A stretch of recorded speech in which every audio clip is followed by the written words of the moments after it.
اليوم بغيت نشاركو واحد الموضوع اللي كيهم بزاف ديال الناس، خصوصا اللي ناويين يبيعوا ولا يشريو شي عقار في المغرب، بحال دار، بارتما، بقعه ولا حتى شي محل.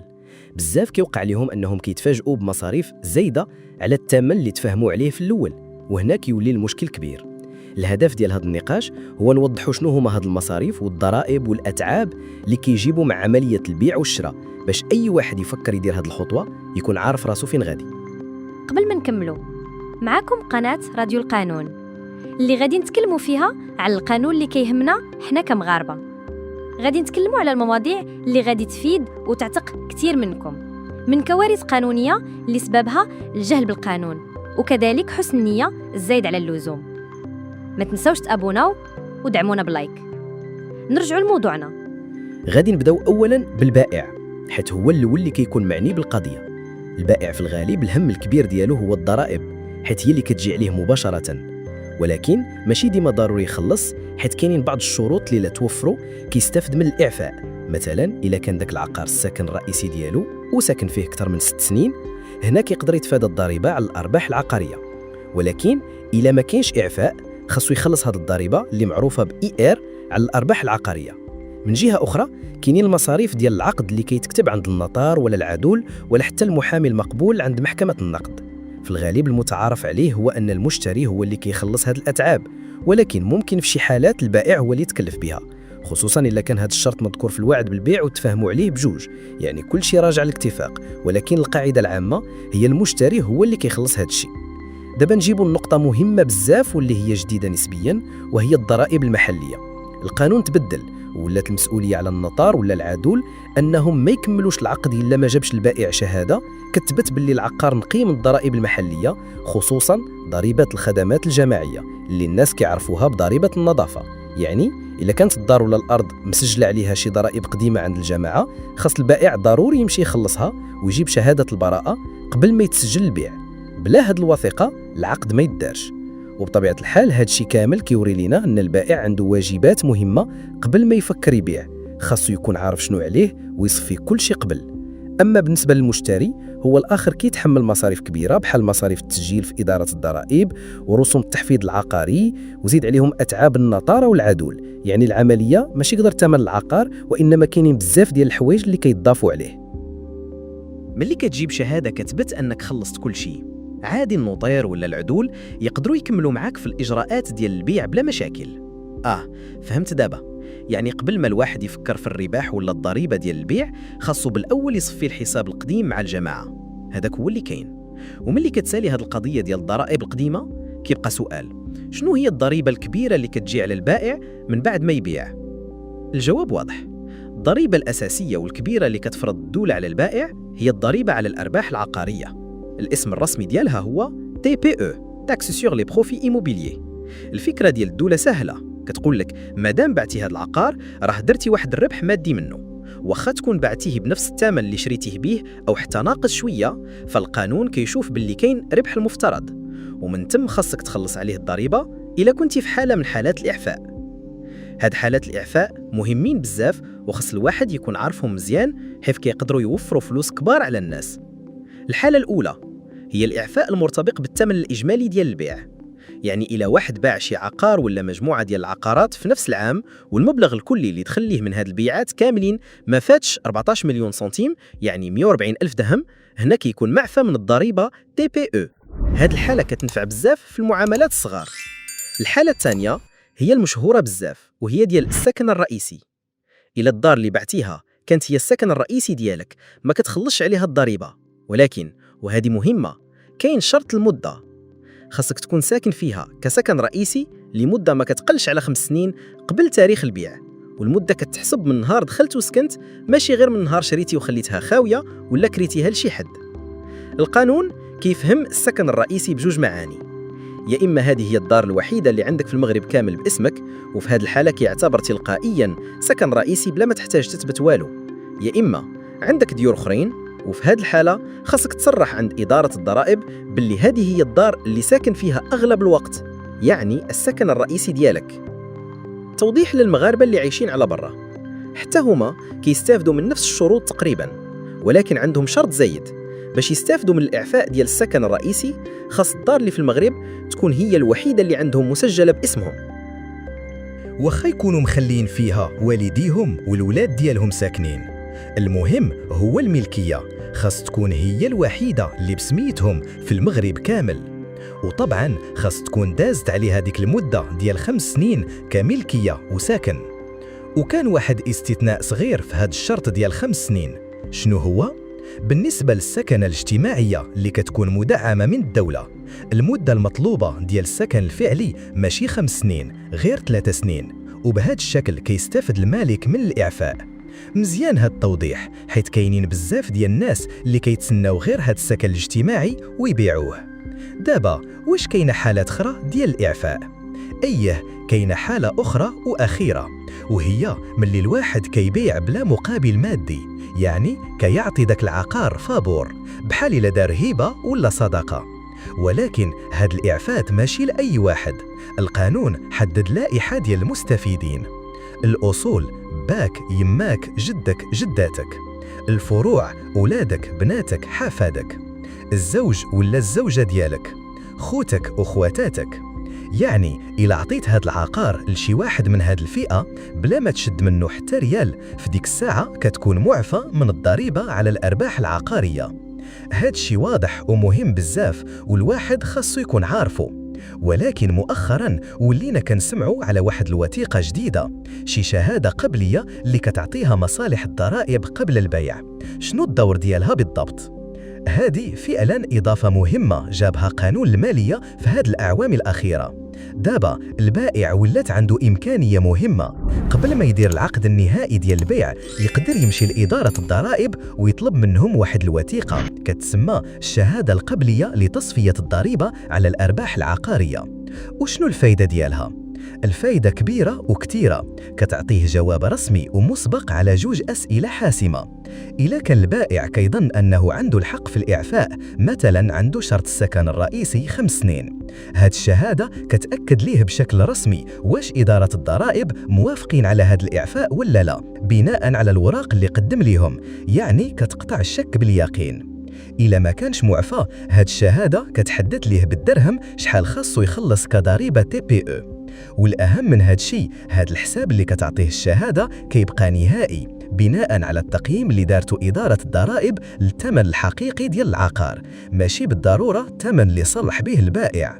وهنا النقطة القوية، هاد الشهادة كتحمي البائع من ديك المراجعة الضريبية اللي كانت شائعة، فين كيقدر الواحد يبيع ويكمل كل شيء ومن بعد عام ولا عامين تجي إدارة الضرائب وتقول ليه لا، الثمن اللي صرحتي به مثلا 40 مليون قليل، هاد العقار راه كيسوى 60 مليون، خلصوا الفرق ديال الضريبة مع الزيادات والغرامات.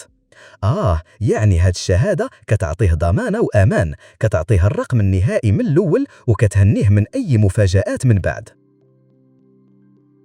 ولكن واش هاد الشهادة كتزيد في المصاريف على البائع؟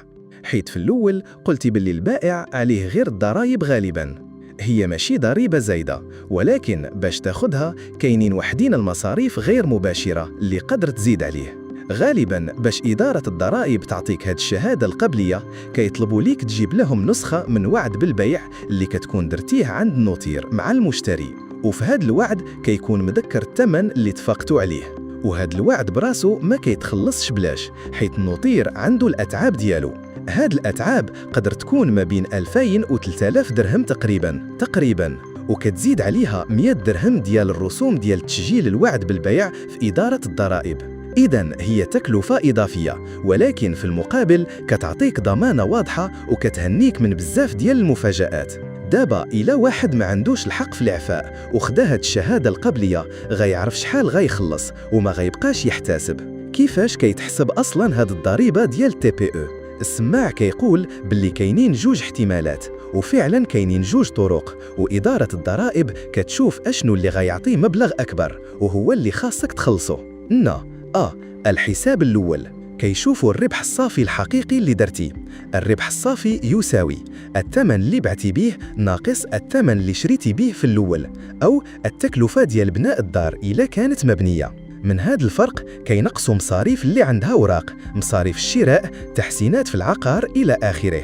ومن بعد كيطبقوا 20% على الربح الصافي. ب. الحساب الثاني أبسط، كيشدوا الثمن الإجمالي اللي بعتي به وكيحسبوا عليه 3% نسبة ثابتة. وفي الختام كيقارنوا النتيجة ديال الطريق الأولى 20% مع النتيجة ديال الطريق الثانية 3%، والمبلغ اللي جا كبير هو اللي خاصك تخلصه. وهذا الشيء علاش الشهادة القبلية مهمة، حيث كتعطيك الحساب واجد ومبني على التقييم ديالهم هما للثمن الحقيقي. إلا صرحتي في الوعد بالبيع ب40 مليون وهما شافوا باللي القيمة الحقيقية في السوق هي 60 مليون، غتجيك الشهادة القبلية محسوبة على أساس 60 مليون، وغتكون ليك شحال الضريبة بناء على هاد 60. واخا مازال ما شديتيش في يدك، الضرائب كيعتبروها الثمن الحقيقي. إذن البائع خاصو يدير الحساب مزيان. أ. يتأكد من خلاص الضرائب القديمة. ب. يشوف واش عنده الإعفاء ولا لا. سي. وإلا بغى يكون على بينة يطلب الشهادة القبلية باش يعرف حسابه بالضبط ويتسادى أي مشكل. هذا هو الملخص المفيد للبائع. ودابا ندوزو الجهة المقابلة، المشتري. السيد ولا السيدة اللي غادي يشري شنو كيتسنى هو من المصاريف؟ بصراحة هو اللي عنده الليستة طويلة. كيف كيعرف كل شيء؟ المشتري في المغرب هو اللي كيحمل على كتافه بزاف ديال المصاريف فاش كيشري شي عقار، ومن بين هاد المصاريف اللي كتكون في الواجهة كاين الأتعاب ديال الموثق اللي أغلب المرات كيكون هو النوطير أو العدول ولا شي محامي مقبول لدى محكمة النقد. المشكل هو أن هاد الأتعاب ما محسوباش بواحد الطريقة رسمية ومحددة بقانون، ما كايناش شي تسعيرة موحدة كتخليك تعرف شحال غتخلص بالضبط. هاد الشيء هو اللي كيخلي هاد المصاريف تختلف من نوطير لاخر ومن مدينة لمدينة، وكتبقى بحال شي حاجة فيها الضبابة. كيفاش كيتحسبوا الأتعاب ديال النوطير؟ بما أن ما كاينش شي قانون واضح، النوطير غالبا كيحسب الأتعاب ديالو على حساب واحد النسبة مئوية من الثمن الإجمالي ديال العقار اللي شريتيه، وهاد النسبة كتهبط كلما طلع الثمن ديال العقار. يعني كلما كان العقار غالي كلما النسبة اللي كياخد النوطير كتنقص. العقارات اللي ثمنها أقل من 300 ألف درهم 30 مليون سنتيم، بزاف ديال النوطير كيحطوا مبلغ مقطوع، يعني مبلغ ثابت كيكون تقريبا في حدود 4000 درهم 40 ألف ريال، ممكن يزيد شوية أو ينقص. العقارات اللي ثمنها بين 300 ألف درهم ومليون درهم 30 مليون و100 مليون سنتيم، النسبة اللي كيخدموا بها بزاف هي 1.5% من الثمن. العقارات اللي ثمنها كيفوت مليون درهم مليون سنتيم، هنا النسبة كتبدا تنقص، تقدر تولي 1.25%، وفاش كيكون الثمن طالع بزاف وبالملايين ديال الدراهم تقدر توصل حتى ل 0.5%. نصيحة ضرورية ومصاريف أخرى، خاصك تعرف أن هاد الحسابات ديال النسبة المئوية ما كايناش عليها شي وثيقة رسمية، وكتقدر تزيد عليها مصاريف أخرى كيسميوها مصاريف الملف فخي دو دوسي. هاد المصاريف الإضافية تقدر تكون بين 1000 و 1500 درهم، يعني ضروري خاصك تسول النوطير واش الثمن اللي عطاك شامل كل شيء ولا لا. لهذا السبب النصيحة الذهبية اللي خاص أي واحد باغي يشري عقار يطبقها هي يسول 2 ولا 3 ديال النوطيرات على الأقل قبل ما يختار مع من يخدم، يقارن الأثمنة اللي عطاه كل واحد فيهم ويسول على الثمن النهائي والكامل باش ما يتصدمش في آخر المطاف. هادشي كيعاونك باش تكون موجد راسك مزيان وتعرف شحال غتخلص بالضبط قبل ما توقع على شي حاجة. النقطة ديال أن الأتعاب ديال النوتير ماشي مقننة بصراحة كتقلق بزاف الناس اللي باغيين يشريو ويستافدوا من الدعم الجديد ديال السكن، حيت كيبغيو يديروا حساباتهم بالضبط. هاد المسألة ديال الدعم فيها 2 حوايج مهمين خاص أي واحد باغي يستافد يعرفهم. أولاً باش تجمع الملف ديالك وطلب الدعم المباشر غالباً كيطلبوا منك تجيب واحد وعد بالبيع مكتوب عند النوتير، وهذا الوعد بالبيع بوحدو عنده مصاريفه اللي تقدر توصل حتى ل 2300 درهم، يعني هذه أول خطوة فيها الفلوس خاصك توجدها. وثانياً بخصوص العقد النهائي ديال البيع اللي غيتم فيه الدعم، وزارة الإسكان كانت صرحت أنها اتفقت مع الهيئة الوطنية ديال النوتيرات باش الأتاب ديالهم في هذه العقود ديال الدعم تكون محدودة في مبلغ 2500 درهم شامل للضريبة TTC. هذا المبلغ مزيان بزاف ومقارنة مع النسبة المئوية العادية كيكون أحسن، خصوصاً إذا كان العقار غالي. ولكن للأسف اللي كنسمعوا من الناس اللي دازوا من هاد التجربة هو أن ماشي كاع النوتيرات كيطبقوا هاد الاتفاق، كاين اللي مازال كيطلب النسبة المئوية العادية اللي هي 1.5% واللي أكيد كتجي أكثر من 2500 درهم، يعني حتى هاد النقطة فيها شوية ديال الغموض في التطبيق ديالها على أرض الواقع. النصيحة هنا هي أن المشتري يتأكد ويتفاهم مع النوتير على هاد النقطة بالضبط قبل ما يبدأ في أي إجراء. مصاريف التسجيل، رسوم التسجيل.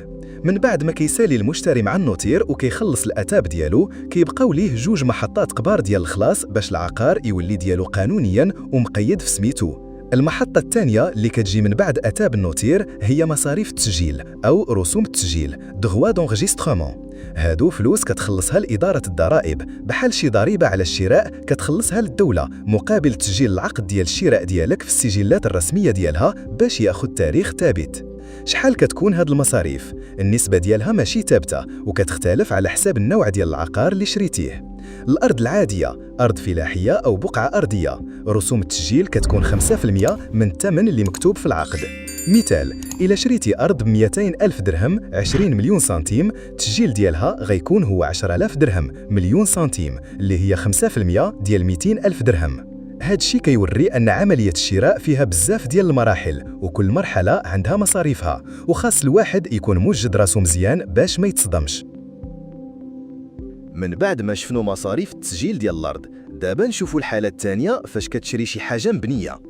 مصاريف التسجيل للعقارات المبنية.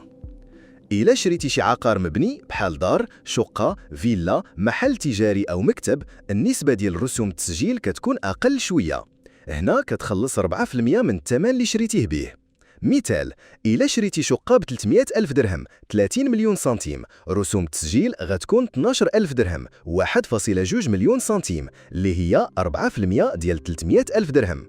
كاين واحد التخفيض في هذه الرسوم بالنسبة للسكن الاقتصادي أو الاجتماعي. في هذه الحالة النسبة كتنزل من 4% ل 3% فقط. إذن باش تفهم مزيان، 5% للأرض العادية، 4% للبنايات العادية، 3% للسكن الاقتصادي. مصاريف المحافظة العقارية، هذه هي المحطة الأخيرة والضرورية باش الملكية ديالك تقيد بشكل نهائي ورسمي. فاش كتوصل للمحافظة العقارية، العقد الأصلي ديال البيع كيتسجل في الرسم العقاري تيتر فونسيي ديال العقار اللي شريتيه. هكا كينتقل العقار لسميتك بشكل رسمي وكيولي محمي قانونيا. هاد العملية حتى هي عندها مصاريفها. الحساب ديال مصاريف المحافظة بسيط وموحد، ما فيهش نسب مختلفة على حسب نوع العقار سواء أرض، دار أو محل. النسبة هي 1.5% من الثمن اللي مصرح به في العقد، وكتزاد عليها واحد الرسوم ثابتة بسيطة في حدود 100 درهم حالياً. مثال، بالنسبة لنفس الشقة اللي ثمنها 300 ألف درهم، مصاريف المحافظة غتكون هي 4500 درهم 1.5% ديال 300 ألف درهم، بالإضافة ل 100 درهم ديال الرسوم الثابتة، يعني المجموع هو 4600 درهم. فاش المشتري كيخلص هذا المبلغ وكيتقيد العقد في المحافظة، صافي كيكون سال الإجراءات الأساسية وكيولي العقار ديالو بشكل نهائي. المشتري هو اللي عنده اللائحة الطويلة ديال المصاريف، وداك الشيء علاش خاصو يكون على بال وموجد راسو مزيان. باش نديروا واحد الخلاصة بسيطة ومفيدة، كاينين 3 ديال المصاريف الأساسية اللي خاص أي مشتري يحسبها. مصاريف المشتري الأساسية: أتعاب كاتب العقد اللي هو النوطير غالباً. هاد الأتعاب كيف ما شرحنا ماشي مقننة بشكل صارم، داكشي علاش الثمن ديالها كيختلف. هاد النقطة مهمة بزاف، حيث كتعني أن المشتري عنده الفرصة باش يسول ويقارن بين الأثمنة ديال بزاف ديال النوطيرات، وممكن حتى يتفاوت شوية. النصيحة الذهبية في هاد المرحلة هي ما تسرعش في الاختيار وسول مزيان على الأتعاب، حيث ماشي كلها بحال بحال. ضريبة التسجيل، هذه ضريبة كتخلص لإدارة الضرائب، والنسبة ديالها كتختلف على حسب نوع العقار. 5% للأرض، 4% للبنايات العادية، دار، شقة، فيلا، 3% للسكن الاجتماعي. مصاريف المحافظة العقارية، هاد المصاريف كتخلصها في المحافظة العقارية، والنسبة ديالها ثابتة لجميع أنواع العقارات، وهي 1.5% من الثمن اللي مصرح به في العقد، بالإضافة لواحد المبلغ بسيط كيتحسب 100 درهم.